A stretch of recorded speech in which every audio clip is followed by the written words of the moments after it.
Welcome to another episode of Life and Whiskey. As always, I'm Jordan, and today we're going to explore George Dickel Rye.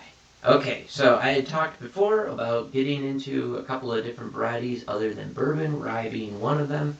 The last video I did was Minor Case, a really interesting rye, kind of on a bright, florally end of the spectrum. George Dickel Rye is a little bit more on the herbal, black licorice, classic spicy rye side of things, so there's a little bit of a spectrum there.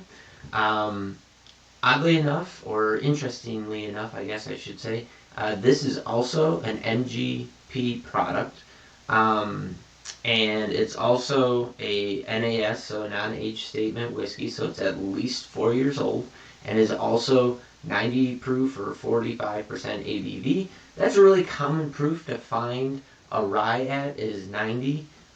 So, that is, it's just a common proof to find. I guess I don't really know where to go with that statement, but you'll find most of them are going to be sitting right around there.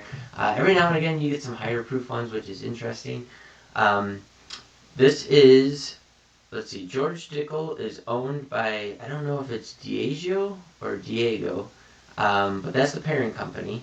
And I was able to buy this bottle for $18.69, so it's kind of a lower priced rye. And for that price, it's an extremely good rye. I highly recommend it. But let's get into it. Let's see where this goes. And then we got some talking points after that. So get in here.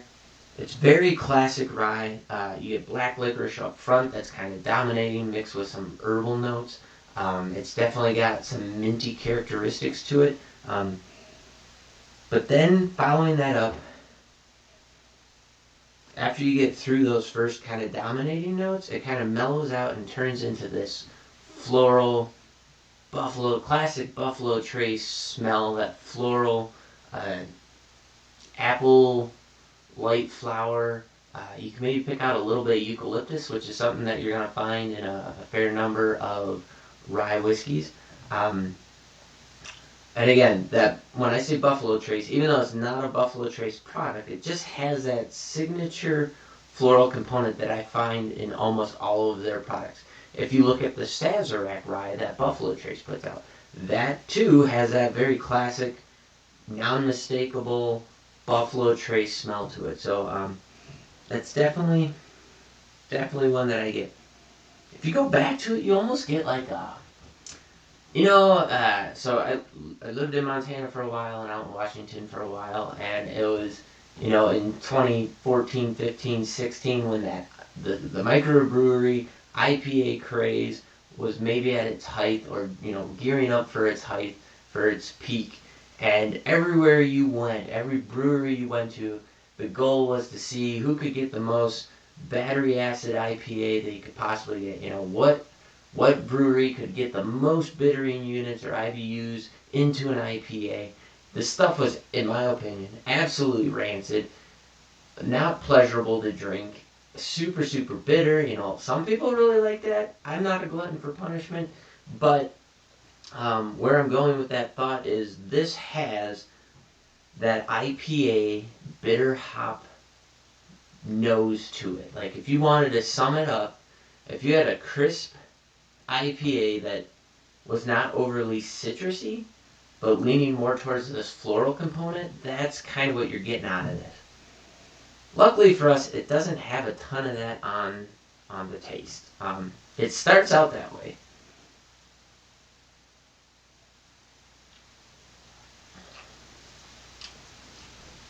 So, it starts out with just a hint of that bitter hop note. So some might say that that's that herbal, black licorice, mint combination, but it's underlain with a syrupy sweetness that quickly moves into a floral component, and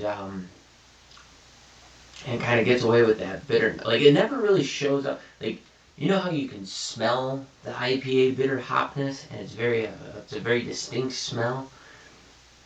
That does not come through on the taste so much. If it is, it's like just a brief second right at the very forward position. but it's not a dominating note at all, and it moves past that very, very quickly. But then it kind of moves into this floral sweetness that's underlaid some of the other stuff that's going on. So it's like this herbalness. Again, I always talk about chartreuse. So if you've ever had chartreuse as a liquor, it's very herbal but sweet at the same time. It kind of has notes like that where it's like this herbal spiciness, and then it's underlain with this syrupy sweetness. I really, really like that. The flavor profile on this is very, very short. So it's like maybe 4 notes, 4 different flavors up front. Boom, boom, boom, boom. And it goes right through those, and then it moves into it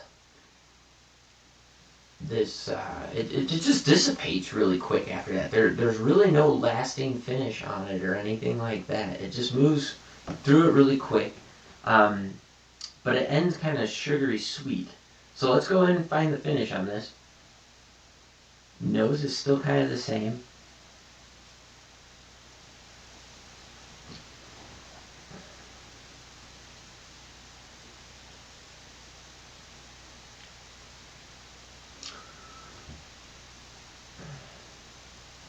So I mean, the finish on it's kind of herbal sweet as well. So it kind of carries through that floral herbal sweetness. And so I said it kind of started with a black licorice. It also ends with a black licorice that is more pronounced, and that's kind of the ending flavor profile, I would say. It's like this sweet black licorice going forward. So I said that, I find myself saying some of the same tasty notes that I found in the minor case. I would say that at minor case, they have the same notes, but the way that they're presenting are different. So minor case brought that forward, floral, sweet, pleasant note. That's kind of where that dominated. This one's more dominating in the spiciness category. Black licorice. It's underlain with some sweet. And none of it's spiky. It's very well rounded, and the flavors come together and transition very nicely from one to the next. But it's over here. So this is more herbal, spicy, black peppery. And then the minor case is more sweet, floral, apple, those types of notes. So they are on different ends of the spectrum, but they have they share some common interests, and it's definitely rye. There's no mistaking that it's rye. It's really good. I highly suggest going out, giving it a try.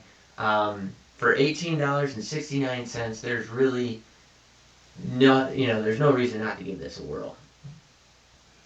And it's just a pleasant whiskey to have. Maybe pick up a bottle of George Dickel Rye and see if it, suits your palate. I highly recommend it. As always, if you like this video, please like, subscribe, share this video, comment below. Any comments are welcome, good, bad, or otherwise.